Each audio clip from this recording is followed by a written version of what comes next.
Hello students, welcome back to our video lecture on active voice and passive voice. Last video સેશનની અંદર simple past tense ઇન્ટ્રોગેટિવમાં આપણે જોયેલું હતું. તો આજના આ વિડિયો લેક્ચરની અંદર આપણે simple future tense in interrogative pattern એટલે કે સાદા ભવિષ્યકાળને આપણે પ્રશ્નાર્થ વાક્ય રચનામાં જોવાની છે. તો હવે આપણે સાદા વર્તમાનકાળ અને સાદા ભૂતકાળની જે ચર્ચા કરેલી હતી એમાં જોયેલું હતું કે પ્રશ્નાર્થ રચના જ્યારે કરવી હોય ત્યારે કર્તાની પહેલા હેલ્પિંગ વર્બને લેવાનું હોય. તો એ બે વાક્ય રચના આપણી એવી હતી, એમાં જ મોસ્ટ ઓફ સ્ટુડન્ટ્સ ભૂલ કરશે. ખાસ યાદ રાખજો કે એના હેલ્પિંગ વર્બમાં સાદા વર્તમાનકાળને આપણે ડુડસ અને સાદા ભૂતકાળને આપણે ડીડ આપેલું હતું, એટલે કે રૂલ્સ પ્રમાણે આવતું હતું. જો હકાર વાક્ય રચનામાં હેલ્પિંગ વર્બ ન હોય તો જ બહારથી આ રીતે હેલ્પિંગ વર્બ મૂકવામાં આવે છે. પણ એવા બે જ ટેન્સ છે, સિમ્પલ પ્રેઝન્ટ ટેન્સ એટલે કે સાદો વર્તમાનકાળ અને સિમ્પલ પાસ્ટ ટેન્સ એટલે કે સાદો ભૂતકાળ. તો આજે આપણે જે ચર્ચા કરીએ છીએ તો સિમ્પલ ફ્યુચર ટેન્સની છે. તો સિમ્પલ ફ્યુચર ટેન્સની તમને હકાર વાક્ય રચના તો ખબર જ છે, એમાં આપણે સેલવિલનો યુઝ કરીએ છીએ. તો એ સેલવિલ છે એ શું છે? તો એ પોતે જ હેલ્પિંગ વર્બ છે. તો અહીંયા સિમ્પલ ફ્યુચર ટેન્સ એટલે કે સાદા ભવિષ્યકાળની અંદર આપણે બહારનું કોઈ હેલ્પિંગ વર્બ છે એ લેવાનું થતું નથી. અહીંયા એની પાસે ઓલરેડી હેલ્પિંગ વર્બ છે જ, જેને આપણે શું કહીએ છીએ? સેલવિલ. તો ચાલો પેટર્ન જોઈએ. પહેલા જો સિમ્પલ ફ્યુચર ટેન્સ એને ઇન્ટ્રોગેટિવમાં એક્ટિવ વોઇસમાં જોવું હોય તો હંમેશા વાક્યની શરૂઆતમાં આપણે સેલવિલ મૂકવાનું રહેશે, હેલ્પિંગ વર્બ છે. ત્યાર પછી શું આવશે? તો કે સબ્જેક્ટ, જેને આપણે શું કહીએ છીએ? કર્તા. કઈ રીતે મળે ખ્યાલ જ છે, આગલા વિડીયો લેક્ચરમાં દર વખતે કહું જ છું કે જ્યારે તમે ક્રિયાપદને હુથી ક્વેશ્ચન કરો, કોણથી પ્રશ્ન પૂછો, એટલે આપણને શું મળે છે? કર્તા મળે છે.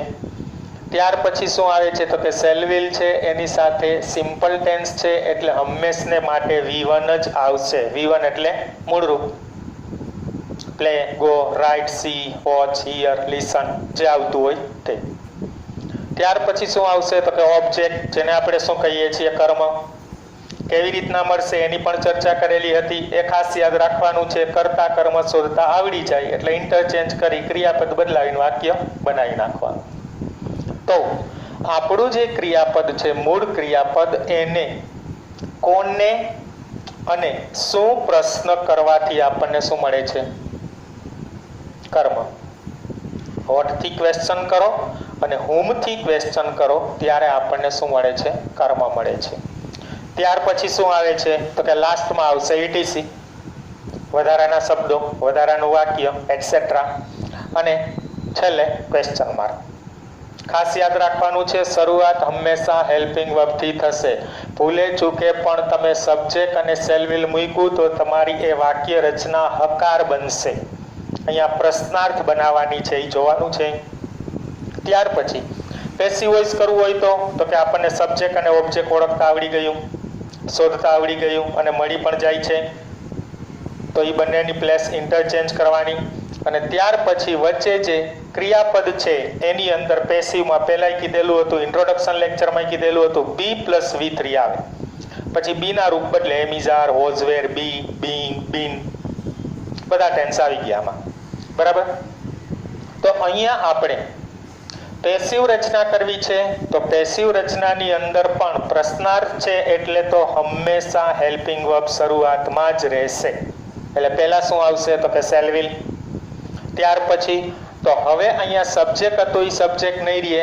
એક્ટિવ વોઇસમાં આપણું જે ઓબ્જેક્ટ હતું એનું અહીંયા સબ્જેક્ટ કરીને મૂકવાનું છે, વિભક્તિ ચેન્જ કરવાની, નામ હોય તો કંઈ કરવાનું નથી. ત્યાર પછી તો કે પેસિવ છે એટલે બી આવશે. તો હવે ભવિષ્યકાળ છે તો ભવિષ્યકાળને તો બી આપણે એમનેમ જ રાખીએ છીએ, તો બી. અને ત્યાર પછી અહીંયા V1 છે એનું શું થઈ જશે? V3 થઈ જશે. એટલે કે પાસ્ટ પાર્ટિસિપલ અથવા તો ભૂત કૃદંત. ક્લિયર? ત્યાર પછી આવશે એટીસી અને ત્યાર પછી આવશે બાય પ્લસ સબ્જેક્ટનું ઓબ્જેક્ટ. આ બાય પ્લસ સબ્જેક્ટનું ઓબ્જેક્ટ એટલે કયું? તો કે એક્ટિવ વોઇસની અંદર આપણો જે કર્તા છે એ કર્તાને અહીંયા કર્મ કરીને લેવાનું છે. હવે એટીસી છે એ પહેલાંય ખબર હતી આપણને, અત્યારે પણ ખબર જ છે કે એટીસી છે એ આ પહેલાં રાખીએ તો પણ ચાલે અને આને અહીંયા પાછળ રાખીએ તો પણ ચાલે. અને લાસ્ટમાં શું આવશે? તો કે ક્વેશ્ચન માર્ક. બંને ફોર્મ્યુલા સમજાઈ ગઈ. એક્ટિવ વોઇસમાં શું છે, પેસિવ વોઇસમાં શું છે. તમારા સાદા ભવિષ્યકાળની હકાર વાક્ય રચના છે એ જ વાક્ય રચના છે, ફક્ત શું કરવાનું છે તો કે શેલ વિલ ને કર્તાની પહેલા લેવાનું છે. That's all. ક્લિયર? ઓમાં આપણે શું કહેતા તો કે subject, shall will, V1, object અને ETC. અહીંયા શું થયું તો કે શેલ વિલ આગળ આવી ગયું. પેસિવમાં શું કહેતા તો કે ઓબ્જેક્ટનું subject shall will plus B plus V3 plus ETC plus by plus સબ્જેક્ટનું ઓબ્જેક્ટ. અહીંયા શું થયું તો કે આ શેલ વિલ જે છે એને આપણે ક્યાં લઈ લીધું તો કે વાક્યની આગળ. ક્લિયર? તો હવે એના એક્ઝામ્પલ આપ્યા છે એ જોઈ લઈએ એટલે લગભગ તમારા ડાઉટ ક્લિયર થઈ જશે. પહેલું જ સેન્ટેન્સ એમ કહે છે કે will you bring your laptop tomorrow. Gujarati શું કરશું? શું આવતીકાલે તું તારું લેપટોપ લાવીશ? ઓકે. તો હવે આ જે આપણી વાક્ય રચના છે will you bring your laptop tomorrow, એની અંદર આપણું વર્બ શું છે તો કે બ્રિંગ. ક્વેશ્ચન કરો, હુ બ્રિંગ? કોણ લાવશે? તો યુ. તો યુ છે એ આપણો શું બને છે? સબ્જેક્ટ. ત્યાર પછી વોટ બ્રિંગ? શું લાવશે? Your laptop. તો એ આપણું શું બને છે? કર્મ બને છે. કર્તાને કર્મ મળી ગયા. ત્યારે પણ આગલા વાક્યમાં આગળ વિડિયો લેક્ચરમાં પણ કીધેલું હતું કે તમને એક્ટિવ વોઇસ છે કે પેસિવ વોઇસ એ ઓળખતા પણ આવડવું જોઈએ. તો એની મેં તમને એક કી પોઈન્ટ આપેલો જ હતો. અહીંયા પણ એવું કહી શકાય કે B પ્લસ V3 હોય એટલે પેસિવ જ હોય. આની ઉપર ડિપેન્ડ રહેવાનું નહીં, કારણ કે એજન્ટ વગરની વાક્ય રચના હોય તો ઘણા એવા આપણે વાક્ય પણ જોયેલા છે. એટલે આપણે ખાસ યાદ શું રાખવાનું છે તો કે B પ્લસ V3 હોય તો પેસિવ. બીના રૂપમાં પછી એમિઝાર આવે, વોઝવેર આવે, બી આવે, બીઈંગ આવે, બીન આવે, એની સાથે V3 હોય એટલે પેસિવ જ હોય. ઓકે. તો આ વાક્યને આપણે પેસિવ રચના કરવી છે. એક્ટિવમાં આપ્યું છે, કેમ ખબર પડશે તો કે જો શેલ વિલ સાથે આપણને બ્રિંગ જ આપેલું છે એટલે કે V1 આપેલું છે, એટલે આપણી વાક્ય રચના એક્ટિવ છે, એમાંથી આપણે શું કરવાનું છે? પેસિવ. તો ચાલો ફોર્મ્યુલા પ્રમાણે જોઈએ. તો સૌથી પહેલા શું લેવાનું છે? શેલ વિલ લેવાનું છે. તો આપણને અહીંયા યોર લેપટોપ આપેલું છે તો એની સાથે શું લેશું આપણે? વિલ. ત્યાર પછી શું કહે છે તો કે ઓબ્જેક્ટનું સબ્જેક્ટ. તો આપણો ઓબ્જેક્ટ કોણ છે? Your laptop.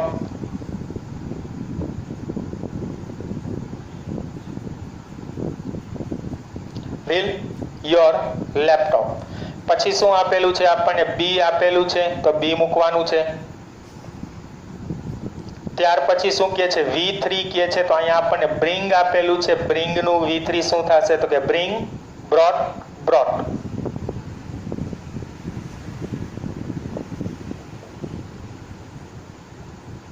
will your laptop be brought. ત્યાર પછી શું કહે છે તો કે ETC મૂકવાનું. તો શું આપણું ETC છે? ટુમોરો.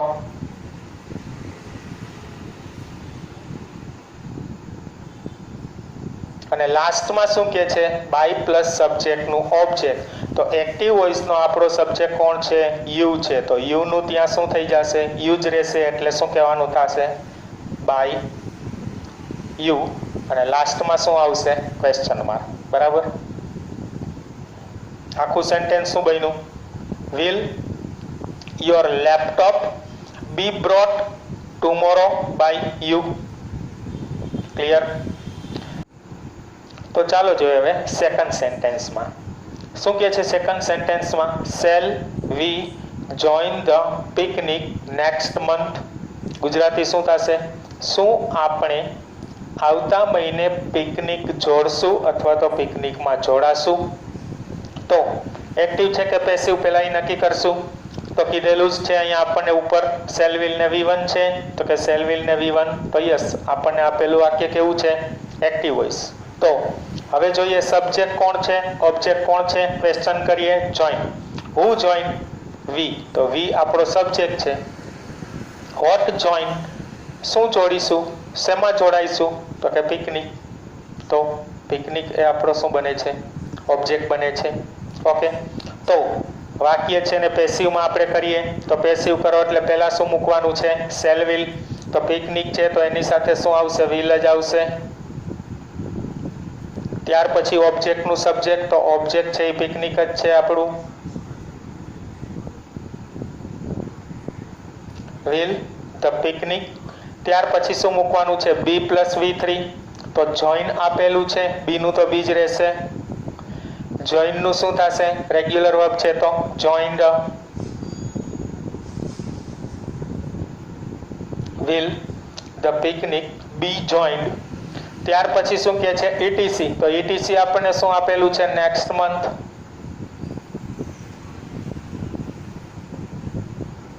અને લાસ્ટમાં શું કહે છે, બાય પ્લસ સબ્જેક્ટનું ઓબ્જેક્ટ. તો આપણો સબ્જેક્ટ કોણ છે, વી.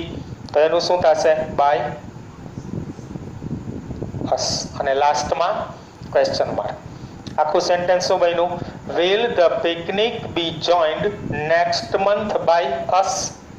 શું આપણા દ્વારા આવતા મહિને પિકનિક જોડવામાં આવશે, વામાં આવશે, એવું લાસ્ટમાં બોલીએ એટલે પેસિવ હોય, અથવા તો આઈ બોલાય. થર્ડ સેન્ટેન્સમાં જોઈએ, will they inform you for the team selection. Gujarati શું કરશું, શું તેઓ તમને ટીમ સિલેક્શન માટે ઇન્ફોર્મ એટલે કે જાણ કરશે. એક્ટિવ છે કે પેસિવ પહેલા એ જોઈએ. તો ઇન્ફોર્મ આપેલું છે, વિલ આપેલું છે, વિલ સાથે V1 જ આપેલું છે.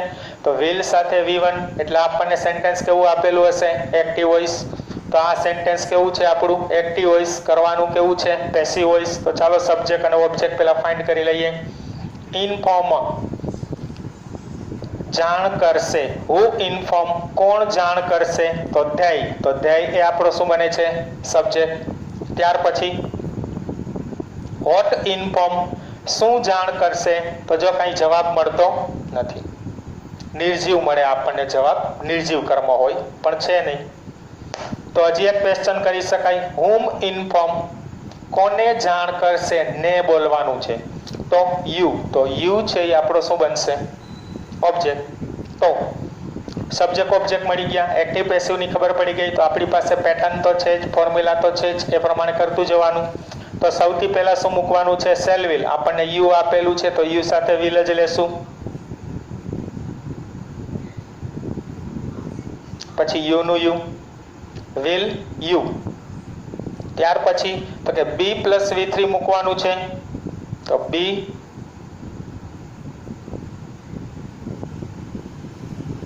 અને ઇન્ફોર્મડ. ઇન્ફોર્મ છે એ આપણું કેવું છે, રેગ્યુલર વર્બ છે. રેગ્યુલર વર્બમાં જનરલી પાછળ શું મૂકવાનું હોય છે, ઈડી જ મૂકવાનું હોય છે. તો વિલ યુ બી ઇન્ફોર્મડ. ત્યાર પછી શું કહેવા માંગે છે, તો કે ETC મૂકવાનું છે. ETC કોણ છે, for the team selection.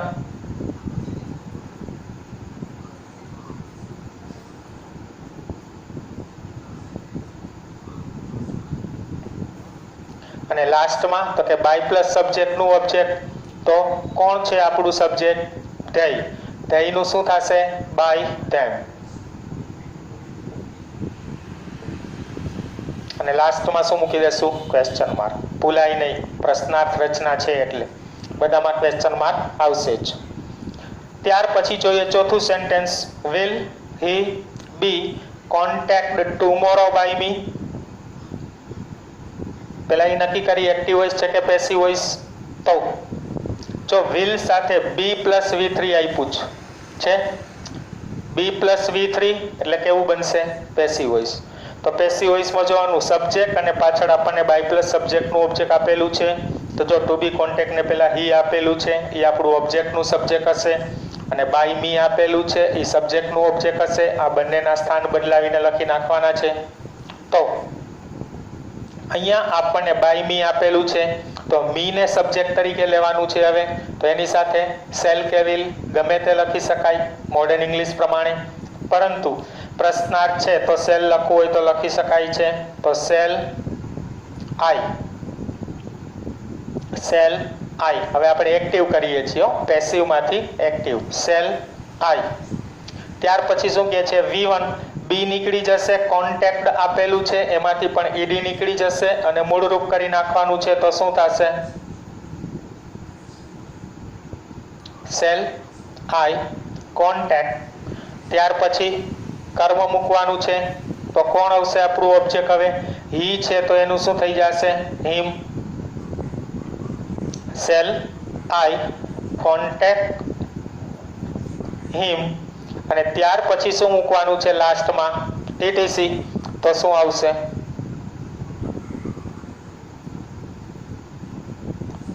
Tomorrow અને ક્વેશ્ચન માર્ક. શું બન્યું આખું sentence? Shall I contact him tomorrow. Clear? ત્યાર પછી ફિફ્થ સેન્ટેન્સ જોઈએ. શું કહે છે? Will the injured child be saved by the doctor. શું થશે ગુજરાતી? શું ઘવાયેલા બાળકને ડોક્ટર દ્વારા બચાવી લેવામાં આવશે?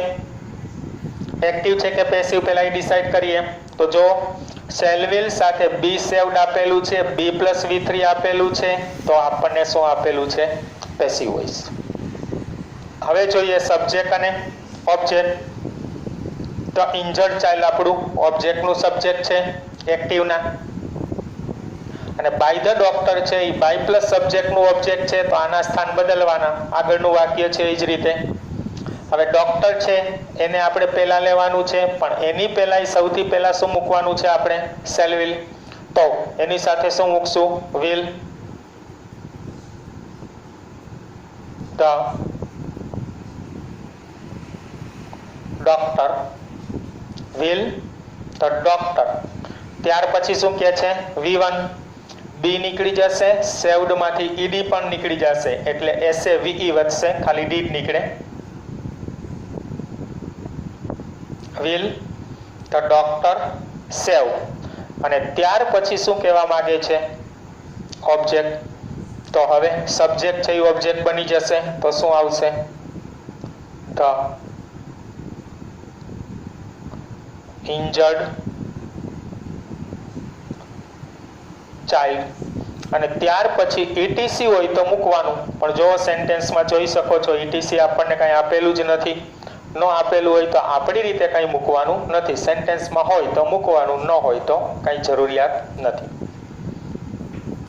તો શું બન્યું sentence? Will the doctor save the injured child. શું ડોક્ટર ઘવાયેલા બાળકને બચાવી લેશે? બંનેના ગુજરાતીમાં પણ ફેર પડશે. એક્ટિવ વોઇસ બોલો તો અલગ બોલાય, પેસિવ વોઇસ બોલો તો અલગ પણ બોલાશે. તો આપણે આ સિમ્પલ ફ્યુચર ટેન્સ ઇન્ટ્રોગેટિવમાં જોયું. એક્ટિવ રચના એની ફોર્મ્યુલા જોઈ લીધી. પેસિવ રચના એની ફોર્મ્યુલા છે એ પણ જોવાઈ ગઈ. B+V3 યાદ રાખવાનું. પેસિવ છે કે એક્ટિવ, ગમે ત્યારે ગમે તે ટેન્સ હોય પહેલા સૌથી પહેલા શું કરવાનું? તો કે જોવાનું એક્ટિવ છે કે પેસિવ. એ ડિસાઈડ થઈ જાય પછી સબ્જેક્ટ અને ઓબ્જેક્ટ ફાઇન્ડ કરવાના, એના પ્લેસ ચેન્જ કરી અને ફોર્મ્યુલા પ્રમાણે મૂકી દેવાનું. Clear? I think you understood. There will be no more doubt. So, goodbye and see you again in next video lecture.